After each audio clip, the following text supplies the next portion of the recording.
Oh, Warriors of the Deep, where to even begin with this story? Welcome to the Time Treadmill. I'm Ron, and these are my sweaty thoughts about Doctor Who.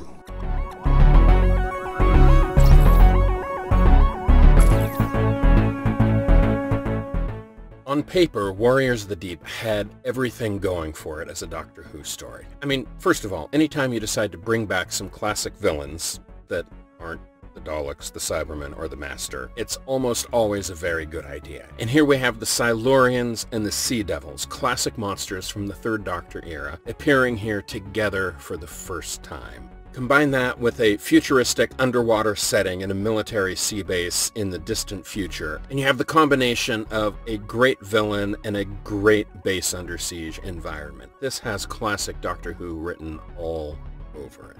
So, where did it go wrong?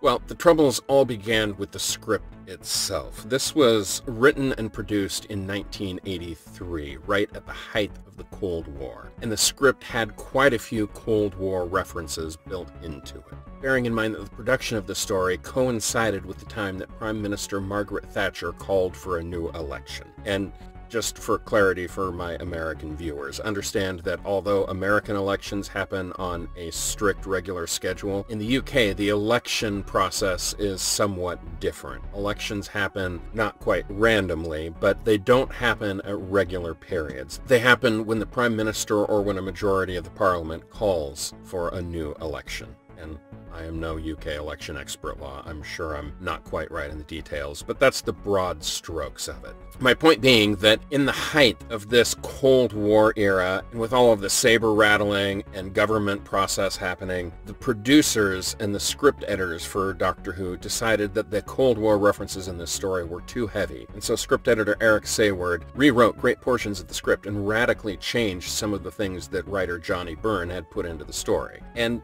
that really softened the story in places where it didn't need to be. Now, the next problem was set design. Johnny Byrne had based his descriptions of the sea-based sets on the movie Alien. He envisioned a dark, dank, rusty environment, claustrophobic, a place that looked like most people in the world had forgotten it even existed. The soldiers who were living there were trapped undersea in this oppressive, dark environment. And any low-budget, independent horror film director will tell you that dark and shadows are your friend when you're trying to build tension and scares, and they can hide a multitude of sins when it comes to your creature design. You can get away with a lot more when you can hide your monster in the shadows and only bring him out at a key moment. But instead of realizing that set design, we get these bright, white, wide-open sets. The sea base feels open and airy and bright and shiny, and there is nowhere to hide anything. And that, first of all, totally defeats the mood of the story by removing so much of that dark, oppressive, claustrophobic atmosphere. But worse than that, it reveals all of the problems with the big monster at the heart of the story, and that is the secret Silurian weapon, the Myrka. Now, Johnny Byrne has gone on record as saying when he described the Myrka, he did not describe it as a cheap pantomime horse painted up with lizard scales.